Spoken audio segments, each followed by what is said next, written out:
দর্শক সকলকে স্বাগত জানাচ্ছি টিভি নিয়মিত আয়োজন সংলাপ প্রতিদিন অনুষ্ঠানে আপনাদের সাথে আছি আমি ফারজানা নাহিদ। আমরা এই টক শোতে নিয়মিতভাবে রাজনৈতিক এবং সমসাময়িক বিষয় নিয়ে আলোচনা করে থাকি।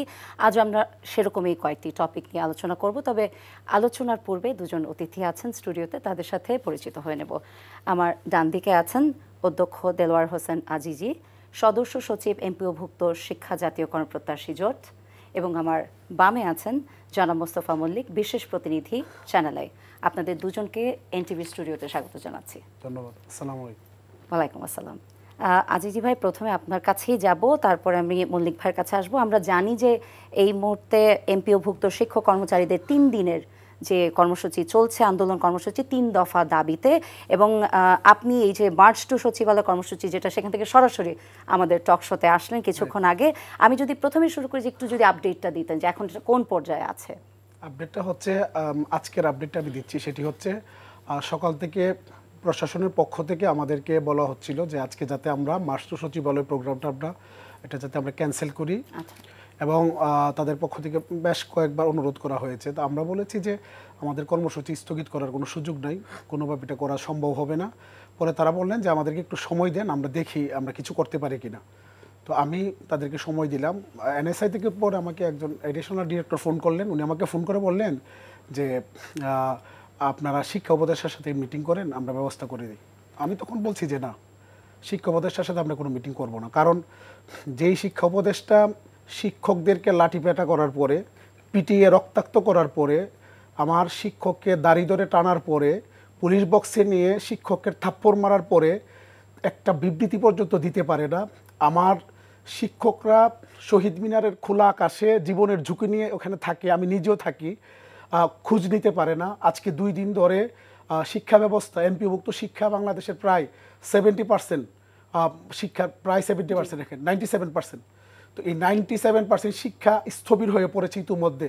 কারণ আমরা যে তথ্য পেয়েছি, বাংলাদেশের ম্যাক্সিমাম এমপিওভুক্ত শিক্ষা প্রতিষ্ঠানে শ্রেণী কার্যক্রম একেবারেই বন্ধ হয়ে আছে।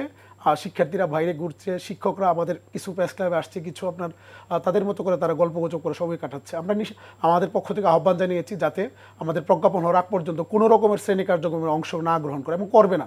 তো 2টা দিন চলে গেল, আমাদের কোটি কোটি শিক্ষার্থী শিক্ষা থেকে বঞ্চিত হচ্ছে, অথচ আমাদের এই শিক্ষা উপদেষ্টা মহোদয় একবারের জন্য তিনি মুখ খোলেন নাই। সুতরাং এই শিক্ষা উপদেষ্টার সাথে আমরা কোনো রকম আলোচনা করব না। আরেকটি বিষয় ছিল যে আমরা 13 আগস্ট আমাদের জাতীয় প্রেস ক্লাবে আমাদের যে বড় একটা প্রোগ্রাম হয়েছিল, এখানে প্রায় মিডিয়াতে আসছে লক্ষাধিক, আমরা লক্ষাধিক হয়তো বলবো না, মোটামুটি হয়তো 50-60 হাজার শিক্ষক ছিল আমাদের।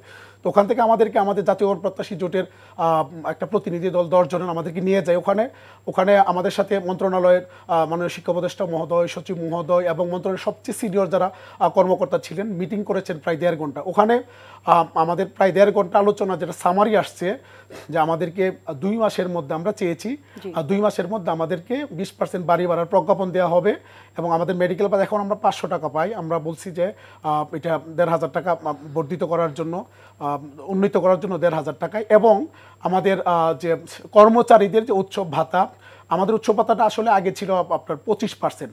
আমরা এই সরকার আসার পরে 12 ফেব্রুয়ারি থেকে টানা 22 দিন আমরা জাতীয় প্রেস ক্লাবে আন্দোলন করেছি। ওই আন্দোলনের প্রেক্ষিতে তৎকালীন যে শিক্ষা উপদেষ্টা ছিলেন ডক্টর ওয়াহিদুদ্দিন মাহমুদ স্যার, উনি অত্যন্ত ভদ্র মানুষ এবং যথেষ্ট শিক্ষক দরিদ্র আমাদের কাছে মনে হয়েছে। উনি আমাদের কথাগুলো শুনতেন, আমাদেরকে বোঝানোর চেষ্টা করতেন, ওনার সরকারের ক্যাপাসিটির কথাগুলো আমাদেরকে বলতেন যে আমাদের সামর্থ্যের একটা বিষয় আছে। আমরা ওনাকে খুব পছন্দ করতাম। তো স্যার এই মূলত আসলে এই জিনিসটা ব্যবস্থা করে দিয়ে গেছেন। স্যারকে আমরা এবং সরকারকে আমরা ধন্যবাদ জানাই যে সরকার আমাদের অন্তত দীর্ঘদিন পরে, প্রায় 17 বছর পরে আমাদের উৎসব ভাতা 25 থেকে 50-এ উন্নীত করেছেন। কিন্তু আমাদের কর্মচারীদের আগে থেকে 50 ছিল, তো তাদেরটা আসলে বৃদ্ধি করা হয়নি, এটা দুঃখজনক। এই জন্য আমরা পরে বলছি যে আমাদের কর্মচারীদেরও, আমাদের যেহেতু 25 আপনারা বৃদ্ধি করেছেন, তাদেরটাও 25 আপনারা বৃদ্ধি করে দেন। তো এটাও ওদের সম্মত হয়েছে। তো 3টা সিদ্ধান্ত হয়েছিল, একটা হচ্ছে 20% বাড়ি ভাড়া এবং 1500 টাকা মেডিকেল ভাতা, এবং কর্মচারীদের জন্য 75% উৎসব ভাতা। এই সিদ্ধান্তের আলোকে আমরা ওখান থেকে চলে আসি। পরবর্তীতে আমরা মিনিস্ট্রিতে একাধিকবার গিয়েছি, ওনারা আমাদের কাছ থেকে হিসাব চেয়েছেন, আমরা হিসাব দিয়েছি। ওনারা আমাদের যে 3টি অধিদপ্তর আছে, মাধ্যমিক এবং উচ্চশিক্ষা অধিদপ্তর, মাদ্রাসা শিক্ষা অধিদপ্তর, কারিগরি শিক্ষা অধিদপ্তর, 3টি অধিদপ্তর থেকে চিঠি দিয়ে ওনারা অ্যাকুরেট হিসাবটা নিয়ে এসেছেন। এগুলোকে সামারি করে ওনারা শিক্ষা মন্ত্রণালয়ের থেকে অর্থ মন্ত্রণালয়ে গত 5 অক্টোবর ওনারা পাঠিয়েছেন, ওই সময়ে হঠাৎ করে আপনার একটা প্রজ্ঞাপন সোশ্যাল মিডিয়ায় ছড়িয়ে পড়লো যে শিক্ষকদের বাড়ি ভাড়া 1000 থেকে আরও 500 টাকা বৃদ্ধি করে 1500 টাকা করা হয়েছে। এটা মানে ইয়ে হওয়ার পরে আমি সাথে সাথে অর্থ মন্ত্রণালয়ে কথা বলি, ওখান থেকে এটাকে আমাকে পরে ভেরিফাই করে বলেছেন যে হ্যাঁ এটা ঠিক আছে, এটা সঠিক। আমরা আসলে বিশ্বাস করতে পারি না যে এরকম একটা ঘটনা ঘটতে পারে। পরবর্তীতে আমি শিক্ষার্থী কথা বললাম যে আপনারা আমাদের সাথে বলছেন 20% বাড়ি ভাড়া দেবেন, এখন 500 টাকা বাড়ি ভাড়া কীভাবে দিলেন? এটা তো এখন একজন ধনী মানুষের ভিক্ষাও দিনে 500 টাকা। আমি নিজে দেখেছি ময়মনসিংহের একজন ডিসি, উনি আপনার একজন ভিক্ষুককে ভিক্ষা দিয়েছেন 500 টাকা।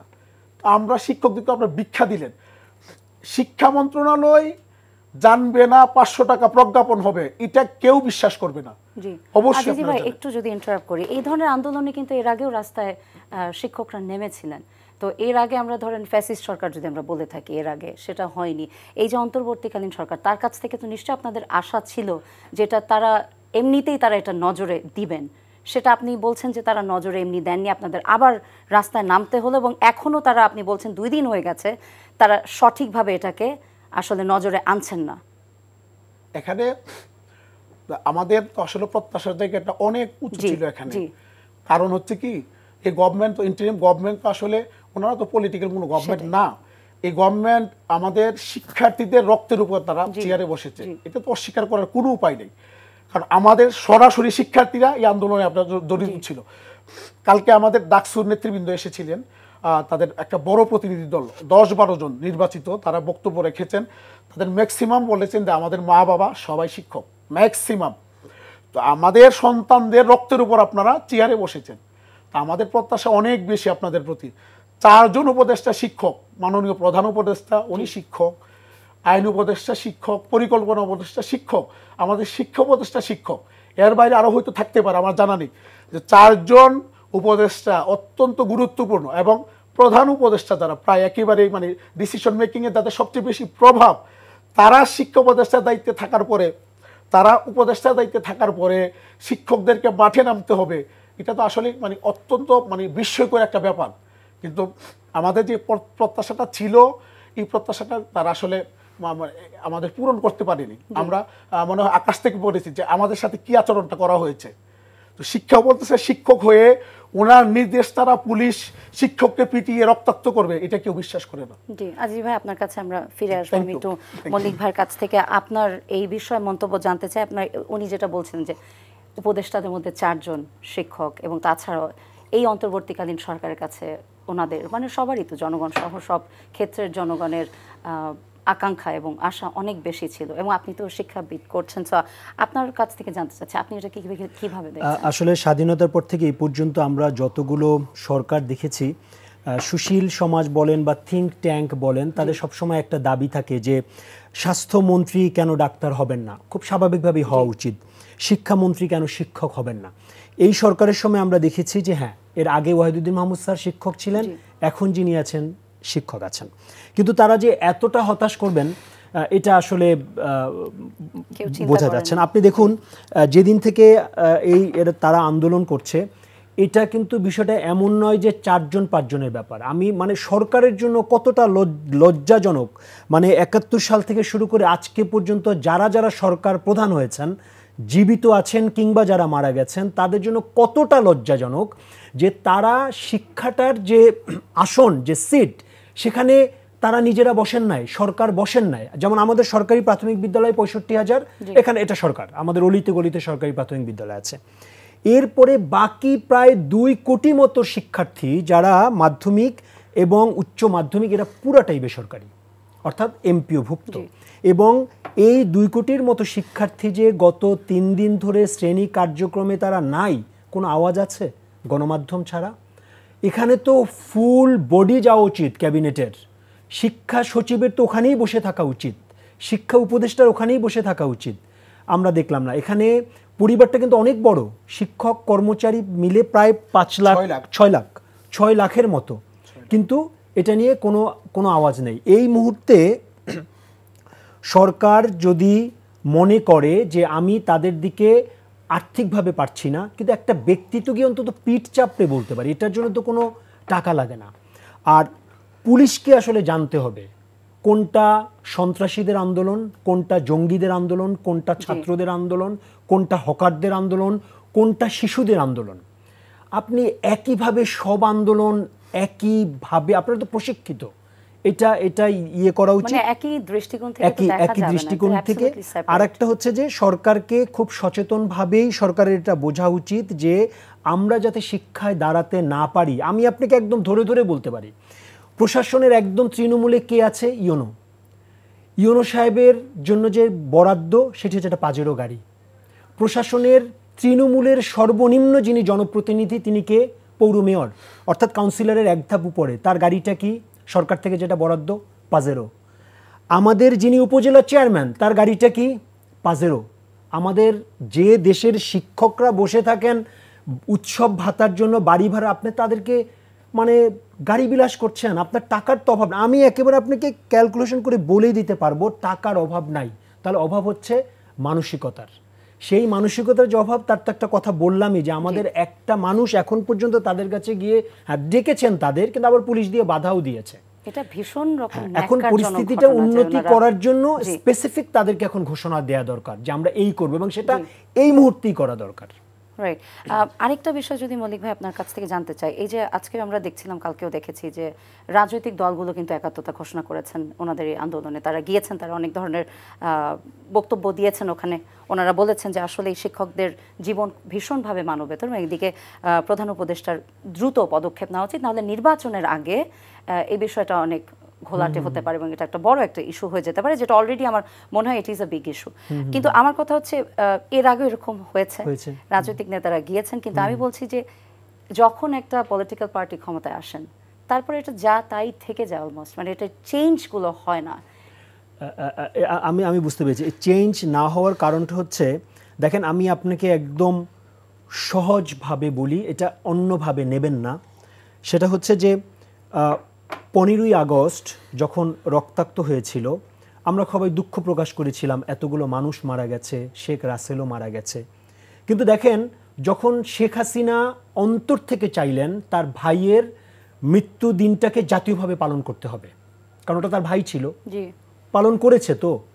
তাহলে এই যে শিক্ষকদের কষ্টটা বলেন বা যার যার কষ্টটা বলেন, এটা একেবারে নিজের অন্তর থেকে যদি আপনি না চান, যেমন ধরুন আমাদের এই সরকার আসার পরে গ্রামীণ বিশ্ববিদ্যালয় পাশ হয়েছে। কেন হয়েছে? চেয়েছেন সরকার বাহাদুর, চাক, তাতে কোনো ক্ষতি নাই, গ্রামীণ বিশ্ববিদ্যালয় পাশ হয়েছে। তাকে মন থেকে চাইতে হবে। আমরা কি মন থেকে চেয়েছি বলেই আমরা পুলিশের আইজির পদমর্যাদা আমরা বৃদ্ধি করি নাই?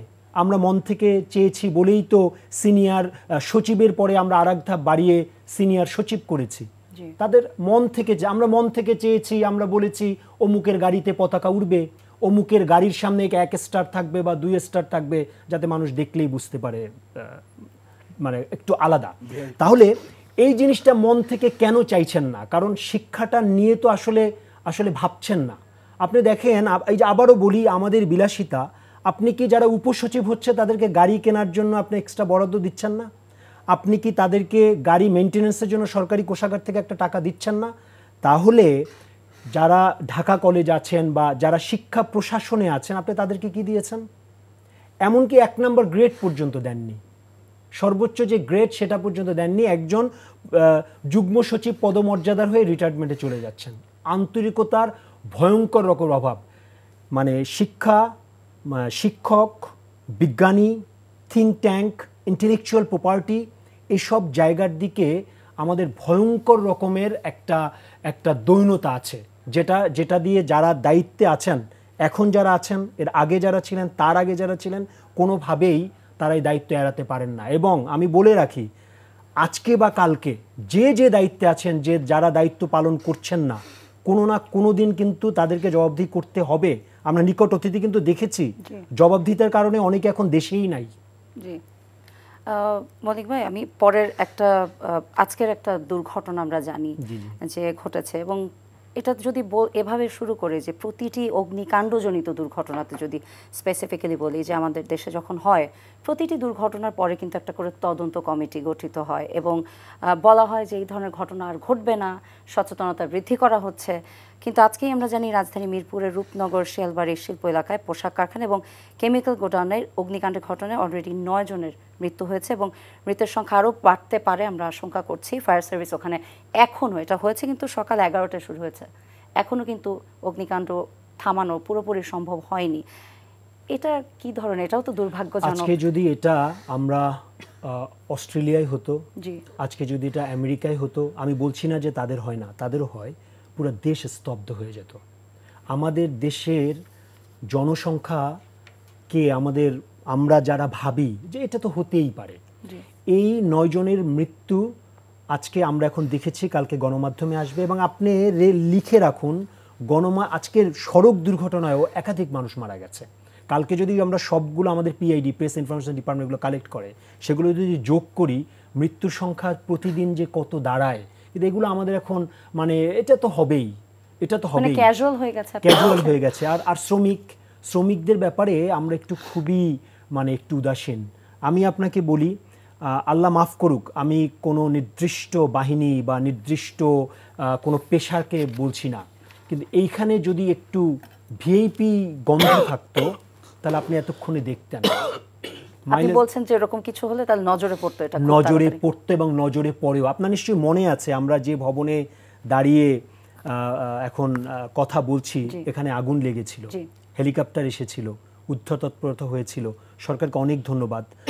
এই জায়গাটা কিন্তু প্রধানমন্ত্রীর কার্যালয় থেকে 1 কিলোমিটারের মধ্যে, প্রচুর হয়েছিল। কিন্তু আপনাকে এটাও স্মরণ করিয়ে দিতে চাই, এ ধরনের আগুন কিন্তু আমাদের বস্তিতেও লাগে। আমরা কি এ ধরনের অ্যাটেনশন দেই?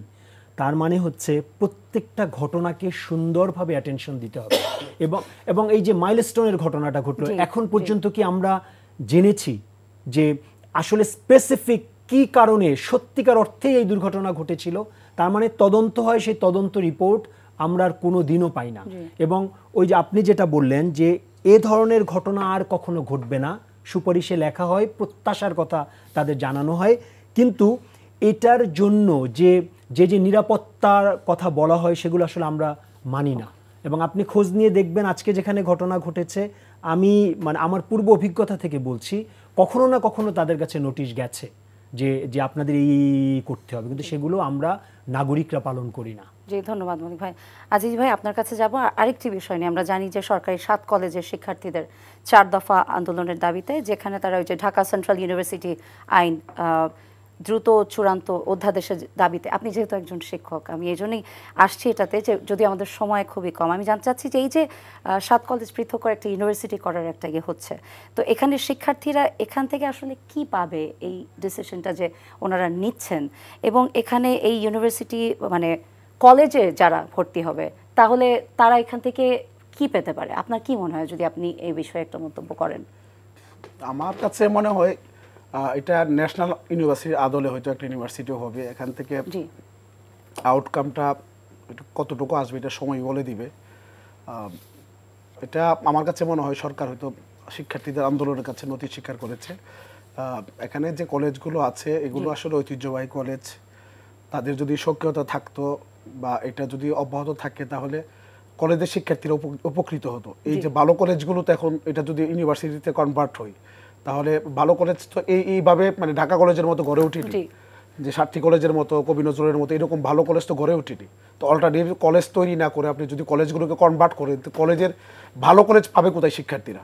এখানে ক্রাইসিস তৈরি হবে, একটা কনফিউশন কাজ করছে। এখন আসলে ওইটার বিষয়ে ক্ল্যারিটি আসেনি। আমি যে একটু ফেরত যাই এই আন্দোলনের বিষয়, আসলে আপনারা এই যে ঘটনাগুলো আমরা বলছিলাম যে এখনো নজরে পড়েনি, আপনারা কি আশা করছেন যে এটার সলিউশন এবার আসবে? এটা তো আমাদের ন্যায্য অধিকার, তো আমরা আসলে এই ন্যায্য অধিকার আদায়ের ব্যাপারে একেবারে হার্ডলাইন আমরা। এবং যদি এটা কালকে পর্যন্ত যদি এরকম কোনো কিছু না হয়, তখন আপনাদের এর পরবর্তী কি পদক্ষেপ আপনারা নিচ্ছেন? আমরাই তো মধ্যে প্রশাসনকে আমরা সহযোগিতা করছি। যেমন আজকে আমাদেরকে ওনারা বলছেন যে ব্যারিকেডটা না ভাঙার জন্য অনুরোধ করেছেন। আমি বলছি ঠিক আছে, আমি আমাদের শিক্ষকদেরকে বলবো যাতে ব্যারিকেডটা ভাঙা না হয়। হাসনাত আব্দুল্লাহ এনসিপি সেও আমাকে ফোন করে বলছে যে আপনাদের জন্য আমরা কাজ করছি, এটা যাতে বিশৃঙ্খল কোনো পরিবেশ তৈরি না হয়, আপনাদের দাবি আদায়ের ব্যাপারে আমরা কাজ করছি এবং আপনাদের এটা পূরণ হবে। তো আমরা কিন্তু এটা আজকে সহযোগিতা করেছি। আমি আসার সময় ডিসি রমনা মাসুদ ভাই আমার সাথে কথা বলছিলেন, তো তো সাংবাদিকরা যখন ধরলেন, আমি বলছি যে যদি আজকে আমরা, যেহেতু আমাদের শিক্ষকরা এখন কিন্তু অবস্থান করছে, আমি যাওয়ার পর ওখানে আমরা সিদ্ধান্ত নেব, আমি বলে আসছি যে আমরা এখানে স্টে করবো রাত্র পর্যন্ত, সকাল পর্যন্ত স্টে করবো এখানে। তো এখান থেকে আমরা আগামীকালকে আমরা একটা প্রোগ্রাম দিয়েছি যে আমরা কালকে আমরা ব্লকের শাহবাগ মোড়, আমরা ওই তো আগামীকালকে আমরা 12টায় আমরা ওখানে অবস্থান নেব। আমরা কালকে 12টা থেকে আমরা শাহবাগে অবস্থান নেব।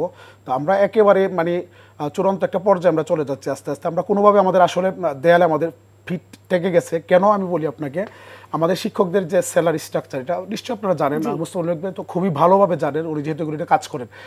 আমার মাদ্রাসা লেভেলের আপনার একজন সহকারী শিক্ষক, তার বেতন হচ্ছে 9,300 টাকা। 9,300 টাকা। আমি যদি এন্ট্রি লেভেলের স্কুলের কথা বলি, সেখানে আপনার 12,500 টাকা। আজকে দ্রব্যমূল্যের যে ঊর্ধ্বগতি বাজারে, আমরা সবাই জানি, একই বাজার থেকে আমাদেরকে বাজার করতে হয়।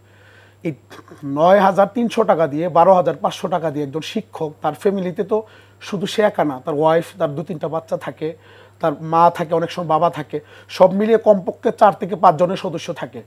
তো আপনারা নিজেরা এবং জাতির কাছে আমাদের প্রশ্ন যে এত অল্প টাকা দিয়ে একজন শিক্ষক সে জীবন কিভাবে তার যাপন করবে। আমি আমার শিক্ষকদেরকে দেখেছি যে 15 দিন যাওয়ার পরে বাকি দিনগুলোর নিত্য প্রয়োজনীয় দ্রব্যাদি সে কীভাবে সংগ্রহ করবে, কিভাবে সে কিনবে, এটা নিয়ে একটা স্পষ্ট ছাপ তার চেহারার মধ্যে আমরা দেখি।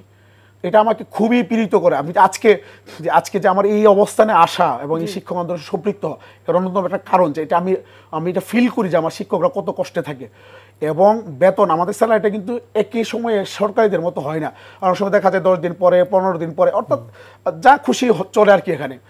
তো যদি ধরেন 5 দিন পরে স্যালারিটা হয়, আমার অনেক শিক্ষক আসে এসে বলে, স্যার একটু অধিদপ্তরের কথা বলেন। আমি তো যেহেতু শিক্ষক আন্দোলন করি, আমার অধিদপ্তরেরগুলোতে কথা বলি মাঝে মধ্যে, স্যার একটু বলেন না, একটু স্যালারিটা মানে তাড়াতাড়ি দিতে। অর্থাৎ 5 দিন দেরি হওয়ার কারণে সে তার জীবনটা সঠিকভাবে সে লিড করতে পারছে না। তো এই যে একটা সিচুয়েশন, একটা ঘটনা আপনাদেরকে বলি, একেবারে হৃদয় বিদারক, মানে চোখে পানি চলে আসছিল আমার। সেটি হচ্ছে একটা ঈদের পরে আমার বাসা, মানে নরসিংদীতে আমি বাসায় থাকি, আর ময়মনসিংহে হচ্ছে আমি জব করি। তো আমার ঈদের মনে হয় 5 থেকে 6 দিন পরে, মেবি আমি একবারে একজ্যাক্ট বলতে পারবো না, একটা ট্রেনিং ছিল ওখানে। আমার একজন সহকারী অধ্যাপক, একজন সহকারী শিক্ষক ছিল। আমি নরসিংদীতে গিয়েছি, আমার মাদ্রাসা তখন বন্ধ ছিল। তো যাওয়ার পরে তাকে বললাম চলেন নাস্তা করি। সে বলছে, স্যার আমি তো নাস্তা করে আসছি, করবো না। তো আমার সহকর্মী হিসাবে ঈদ গিয়েছে, আমার একটা দায়িত্ব ছিল তাকে জিজ্ঞেস করা যে সে কোরবানি কিভাবে ঈদ উদযাপন করেছে। আমি তাকে জিজ্ঞেস করলাম যে কোরবানি কী দিলেন আপনি? বললো, স্যার আমি কোরবানি দিতে পারি নাই স্যার, আমার তো বাবার এত টাকা পয়সা নাই, আমার চাকরি দিয়ে আমাকে মানে আমার পরিবার চালাইতে হয়, আমার স্বাভাবিক যে নিত্য প্রয়োজনীয় দ্রব্যাদি কিনে স্যার আমি পারি না, আমি কীভাবে স্যার করবো, আপনার কুরবানি দিব? আমার চোখ দিয়ে সাথে সাথে আমার পানি পড়ে গেছে। এরপর আমি মানে সংকল্প করছি যে উৎসব ভাতা বৃদ্ধির জন্য যদি আমার যত পরিশ্রম করতে হোক আমি করবো। এবং আমি এই বছর কিন্তু 12 ফেব্রুয়ারি থেকে 22 দিন প্রস্তাবে আমি নিজে ছিলাম এবং কিছুটা উন্নত হয়েছে। তো এই যে আমরা একেবারে শেষ পর্যায়ে আমি একবার শেষ করছি, আমরা আমাদের যে জীবনের অবস্থাটা শিক্ষকদের, এটা কিন্তু শুধু আমার না, এটা প্রায় 6 লক্ষ শিক্ষক কর্মচারীদের। আমি কর্মচারীদের যদি বলি তাদের অবস্থা আরো খারাপ। তো আমাদের যেখানে ডাল ভাতের ব্যবস্থা আমরা করতে পারি না এখন, তো আমার যদি ডাল ভাতের ব্যবস্থা করতে না পারি, তাহলে আমি শ্রেণী কার্যক্রমে আমি আন্তরিকতার সাথে কিভাবে মনোনিবেশ করব? আমি উপদেষ্টা মহোদয়কে 13 তারিখে মিটিংয়ে তাকে বলছি, স্যার আমাদের তো উচ্চ বিলাস নাই যে আমার বেতন 50,000, আমাকে আরো 60,000 মানে আরো 20,000 দেন, 70 করেন। আমি আপনার কাছে অনুরোধ করব, আপনারা 4 জন উপদেষ্টা শিক্ষক, আপনারা আমাদের শিক্ষকদেরকে ন্যূনতম ডাল ভাত খেয়ে যাতে জীবনযাপন করতে পারে এইটুকু ব্যবস্থা স্যার আপনারা করেন। এরপর ওনারা করছে কি করবো বলেন? এখন তো আমাদেরকে আর পিছনে যাওয়ার কোনো সুযোগ নাই। আমরা প্রজ্ঞাপন না হওয়া পর্যন্ত কোনো অবস্থাতে আমাদের শ্রেণী কার্যক্রম ফিরে যাব না।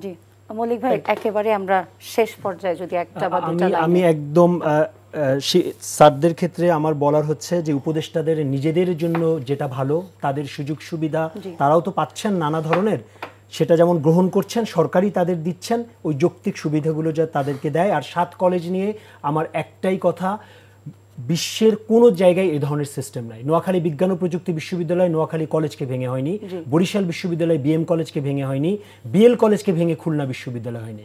আলাদা বিশ্ববিদ্যালয় হোক, কারণ এরপরে আবার যদি কেউ এসে বলে যে আমরা কেন্দ্রীয় বিশ্ববিদ্যালয় চাই না, আমাদের আবার ঢাকা বিশ্ববিদ্যালয় ফিরিয়ে দাও, খুব ভয়ঙ্কর রকমের একটা পরিণতি হবে এবং এই জায়গায় তিনটা পক্ষ হয়ে গেছে।